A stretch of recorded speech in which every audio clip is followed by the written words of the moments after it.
Picture this. You're sitting in a cave. It's cold, it's dark, and the fire you've been nursing for the past 2 hours is finally starting to cooperate. Outside, you can hear something moving. Probably nothing dangerous, probably. And you've got about half a leg of deer left to last you through the night. Half a leg, which means you ate the other half. Which means at some point in that ancient, smoky, wonderfully inconvenient brain of yours, you did math. You didn't call it math. You didn't call it anything, but you looked at that leg. You looked at your hunger. You looked at the darkness outside, suggesting morning was still far away, and you made a calculation. More than one, less than enough. Ration it.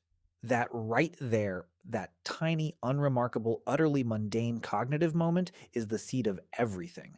Every stock market, every calendar, every architectural blueprint, every line of computer code, every musical time signature, every recipe that calls for 2 cups of flour. All of it traces back to a moment exactly like the one in that cave. A moment where a human brain running ancient hardware in a cold and dangerous world decided that quantity mattered and that tracking it was worth the mental effort. So, when did ancient humans actually start counting? Not just noticing more versus less, animals do that, but genuinely, deliberately, symbolically counting, assigning abstract numerical values to things. Building a mental framework where 7 was different from 8 in a way that mattered beyond immediate appetite. That question has a longer, stranger, and far more surprising answer than most people expect. And we are going to follow it all the way back to the beginning. Here's the first thing worth understanding. Counting, as a formal cognitive skill, almost certainly did not arrive suddenly. There was no prehistoric Monday morning where some ancient genius woke up, slapped their forehead, and invented numbers before breakfast. What actually happened was far more gradual, far more interesting, and, if you pay attention, far more revealing about the nature of human intelligence itself. The story starts with something researchers call subitizing. This is the ability to instantly perceive the quantity of a small group of objects without counting them individually. You glance at 3 rocks, you know there are 3. You don't count 1, 2, 3. You just know. This ability is not uniquely human. Pigeons can do it, chimpanzees can do it. Crows, those unsettling little geniuses, are disturbingly competent at it. Even fish demonstrate rudimentary versions of this capacity. Subitizing works reliably up to about 4 objects in most species, including humans. Beyond 4, things get blurry without deliberate counting. This is not a cultural artifact. It is a hardwired feature of certain types of nervous systems, installed by natural selection because distinguishing 2 wolves from 5 wolves is the kind of information that keeps you alive. So the foundation of numerical cognition, the raw sense of quantity, predates humanity entirely. Our ancient ancestors inherited it from creatures far older than our own lineage. What made humans different wasn't the perception of quantity, it was what they decided to do with it. Step 1 in the human counting journey was the development of what anthropologists call body counting systems. And this is exactly what it sounds like, which is either obvious or slightly alarming depending on your mindset.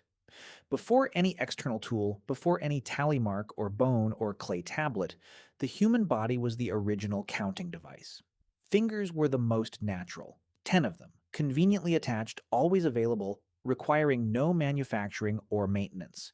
But documented indigenous counting systems from communities with minimal contact with formalized mathematics reveal something even more elaborate than finger counting.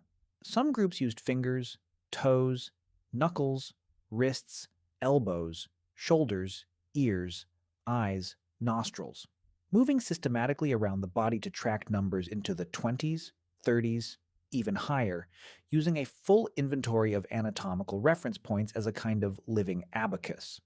This wasn't primitive. This was ingenious. The body counting system required no external materials, could be used in complete darkness or by feel, was immune to weather damage, and was never accidentally left at camp. As a portable calculation tool, the human body is frankly underrated. The base 10 system that dominates modern mathematics worldwide almost certainly originated from finger counting. The word digit, as in numerical digit, comes from the Latin word for finger. The connection is not metaphorical. It is historical. Every time you see the number 10 as a foundational unit in mathematics, you are looking at the fossilized shadow of ancient humans holding up their hands and counting on their fingers, exactly the way a child still does today before they've been taught any other method. And base 20 systems, used by the ancient Maya and several other cultures, almost certainly arose from counting fingers and toes together. 20 digits total, a complete body inventory, the entire mathematical architecture of a civilization, sourced from the simple fact that humans have the particular number of appendages they happen to have. If we'd evolved with 8 fingers instead of 10, the world's dominant number system might be octal, and computers, which use binary precisely because of mathematical traditions flowing from human finger counting, might look completely different. But body counting has a serious limitation. It's temporary. The moment you put your hands down, the number is gone. There's no record, no persistence. And for early humans managing things that required tracking across time, how many days since the full moon, how many animals in the herd, how many members of the group are away on a hunt, temporary wasn't good enough. Enter the tally. The oldest known mathematical artifacts in the entire human archaeological record are tally marks, deliberate, repeated notches carved into bone. And the most extraordinary of these is an object called the Ishango bone, discovered in what is now the Democratic Republic of Congo, dating to somewhere between 20,000 and 25,000 years ago. It is a baboon fibula, a leg bone, covered in carefully arranged columns of notches. The groupings are not random. Mathematicians and archaeologists who have analyzed the Ishango bone in exhaustive detail have found patterns suggesting the notches may represent a lunar calendar, or possibly a rudimentary understanding of prime numbers, or, and this interpretation is particularly compelling, a record of arithmetic operations. Nobody agrees on exactly what it means, which is honestly a wonderful reminder that ancient humans were complicated enough to confuse us 25,000 years later. Whatever the Ishango bone represents, it is unambiguous physical proof of one critical thing. An ancient human sitting somewhere in Central Africa tens of thousands of years ago decided that a quantity was important enough to record permanently, that the number needed to outlast the moment, that the information had value beyond immediate perception. That is a profound cognitive leap, and it didn't happen only once in one place.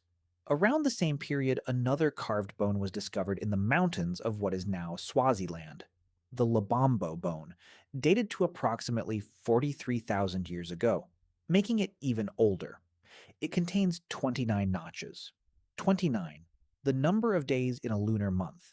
Could be coincidence.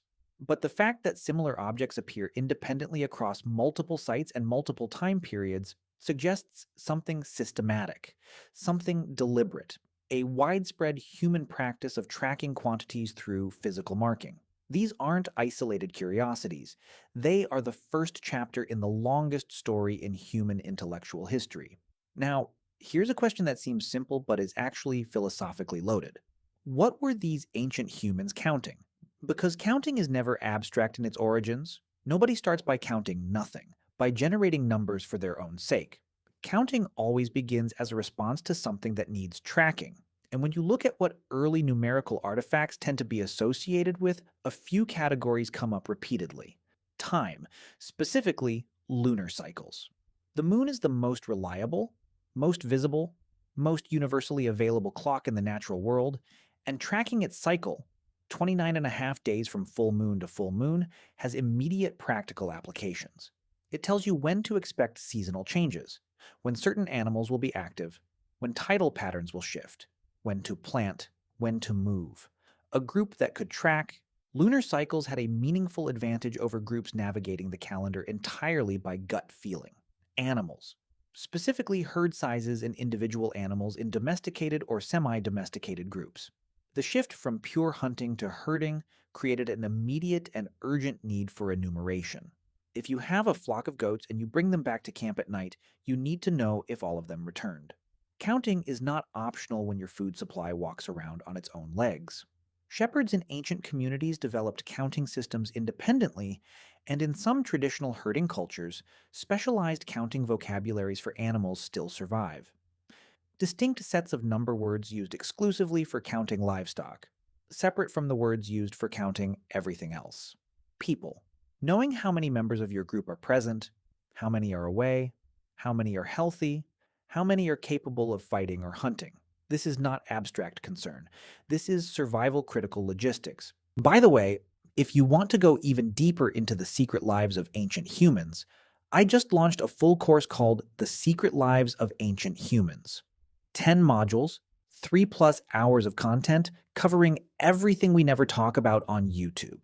What they feared, how they communicated, what hunted them, and much more. Plus an exclusive PDF guide included. Link in the description. See you inside. The moment human groups became large enough that one person couldn't hold the entire roster in their head by face recognition alone, numerical tracking of group membership became necessary. That threshold isn't as high as you might think. Research on human cognitive limits suggests we can reliably track and maintain social relationships with roughly 150 people before our mental contact lists start to overflow. For groups approaching that size, some external method of accounting for members becomes practically useful: trade. This one is enormous. The moment ancient humans began exchanging goods across group boundaries, which, as explored previously, happened much earlier than most people assume, the need for equivalence tracking arose. How many fish is worth how many flint blades? How many shells equals one hide? Without some numerical framework for recording and honoring these exchanges, trade relationships collapse into disagreement and conflict. Number systems and trade systems co-evolved, feeding each other's development across thousands of years of growing commercial complexity. The transition from tally systems to something resembling true arithmetic, addition, subtraction, multiplication, division, is harder to trace because it leaves fewer physical traces. Mathematical reasoning is cognitive, and cognition doesn't fossilize. But there are clues in language. Lots of them. Linguists studying the number words in ancient and modern languages have identified patterns that reveal the developmental history of counting in extraordinary detail. Many languages show clear evidence of having built their number vocabulary in stages. The words for 1 through 4 or 5 in a given language are often the oldest, most phonetically irregular, and most etymologically opaque, suggesting they are the most ancient. The words for larger numbers are frequently more transparent. They are clearly compounds built from smaller number words the way 14 is obviously built from 4 and 10 in English. This linguistic archaeology maps directly onto the subitizing limit we discussed earlier. The numbers that can be perceived without deliberate counting, roughly 1 through 4, have the most ancient, most irregular names. The numbers beyond that threshold have names that are clearly constructed, clearly built from earlier pieces. The linguistic record is essentially a frozen snapshot of the cognitive history, showing us the order in which numbers were added to the human mental toolkit. Some languages provide even more dramatic evidence. A small number of living languages, spoken by communities in the Amazon and in Papua New Guinea, have number vocabularies that stop at 2 or 3. Beyond that, they use words that translate roughly as many or a lot. These aren't limitations of intelligence. They are reflections of cultural context. In communities where quantities beyond 3 rarely need to be distinguished for practical purposes, the vocabulary for larger numbers simply didn't develop. The practical need drives the cognitive tool, not the other way around. This is one of the most important insights in the entire history of mathematics. Humans did not develop counting and then find uses for it. Humans developed uses for counting and then built the cognitive tools to meet those needs. Number systems are not abstract inventions. They are practical technologies built in response to real-world problems, refined over enormous stretches of time by countless anonymous innovators who never knew they were doing anything mathematical at all. Here's where things take a turn that might genuinely rearrange something in your head. There is compelling evidence that ancient humans understood certain mathematical relationships, ratios, doubling, halving, long before they had formal number words or symbolic notation for them. Evidence appears in music, in architecture, in tool proportions, in the geometric patterns found in cave art and decorative objects. The spacing of holes in ancient bone flutes, some of the oldest musical instruments ever discovered, dating back 40,000 years or more, reflects precise mathematical relationships between frequencies. The acoustic intervals produced by those whole spacings correspond to the harmonic series, the mathematical foundation of musical consonants. The ancient craftspeople who made these instruments did not derive those whole positions from a formula.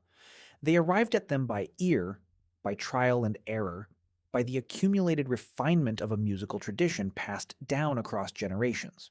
But the mathematics was there anyway, embedded in the craft, operating below the level of explicit symbolic thought. Similarly, the proportions found in ancient stone structures, including structures far older than the famous monumental sites like Stonehenge or the Egyptian pyramids, show evidence of consistent ratio use. Builders weren't doing geometry on papyrus. They were using ropes, sticks, measured paces, practical tools developed empirically over centuries of construction experience. But implicit in those practical tools was mathematical knowledge, operating through the hands and the eyes, and accumulated skill rather than through abstract symbolic reasoning. This suggests that the history of human mathematical cognition has two parallel tracks. One is explicit, counting, naming numbers, recording quantities, building formal arithmetic. The other is implicit, the embodied mathematical knowledge embedded in crafts, in music, in spatial reasoning, in the practical wisdom of people who work with their hands and eyes and develop extraordinarily precise intuitions about proportion and quantity without ever writing a single equation. Both tracks are ancient, both tracks are human, and the formal, explicit track, the one that eventually produced calculus and quantum mechanics and everything in between, was built on top of the implicit one, using it as raw material. When formal symbolic number systems finally emerged, and here we're talking about the great writing-adjacent number systems of Mesopotamia, Egypt, the Indus Valley, early China, they didn't appear as revolutionary inventions. They appeared as formalizations of practices already long established. The Sumerian numerical system, one of the oldest known, was built on a foundation of accounting practices that long predated it. Clay tokens representing quantities of goods had been in use for thousands of years before anyone developed the notation system to replace them with abstract symbols. The notation was the latecomer. The counting was ancient. The Babylonian sexagesimal system, base 60, which we still use today for measuring time and angles, because 60 seconds in a minute and 60 minutes in an hour and 360 degrees in a circle are all legacy outputs of ancient Babylonian mathematics, was not invented fresh. It emerged from a confluence of earlier base 10 and base 12 traditions, synthesized by practical administrative needs in one of the first true urban civilizations. It was messy, historically contingent, shaped by accidents of cultural contact and bureaucratic necessity, just like every other human institution, which brings up a point worth sitting with. The number systems we use today are not inevitable. They are not the uniquely correct way to carve mathematical reality at its joints. They are the survivors of a long, competitive, contingent historical process, the systems that spread because of the political and commercial dominance of the cultures that used them, not necessarily because they were objectively superior to every alternative. The decimal system beat out viable competitors. 60-based time measurement survived when 60-based everything else largely didn't. Roman numerals, catastrophically bad for arithmetic, dominated European calculation for centuries simply due to cultural momentum, until Arabic numerals, themselves transmitted from Indian mathematicians, finally replaced them through sheer practical superiority. The history of counting is also a history of ideas competing, traveling, being borrowed, being adapted, being lost, and rediscovered. It is, in other words, a very human history. What does all of this tell us about ancient human intelligence? Because there's an assumption baked into popular discussions of prehistoric cognition that is worth challenging directly. The assumption that ancient humans were cognitively simpler, that their minds were somehow earlier and less capable versions of modern minds, that the history of human thought is a story of continuous progressive improvement from dim beginnings toward the brightness of the present. The counting evidence, examined carefully, tells a very different story. Ancient humans did not fail to develop formal mathematics because they were less intelligent. They developed the mathematical tools their circumstances required and no more, because that is what intelligence actually does. Intelligence is not an abstract capacity for generating complexity. It is a problem-solving apparatus. It generates the complexity that problems demand, directed at the challenges that matter. A Paleolithic human who could track 29 lunar cycles on a bone, who could manage the ratios required for a functional musical instrument carved by hand, who could navigate hundreds of miles of unmarked landscape using spatial reasoning sophisticated enough to leave us genuinely puzzled about how they did it. That human was not cognitively simpler than you. They were cognitively equivalent to you, running the same hardware you're running, directed at a completely different set of problems. The cognitive gap between you and an ancient human is not a gap in raw capacity.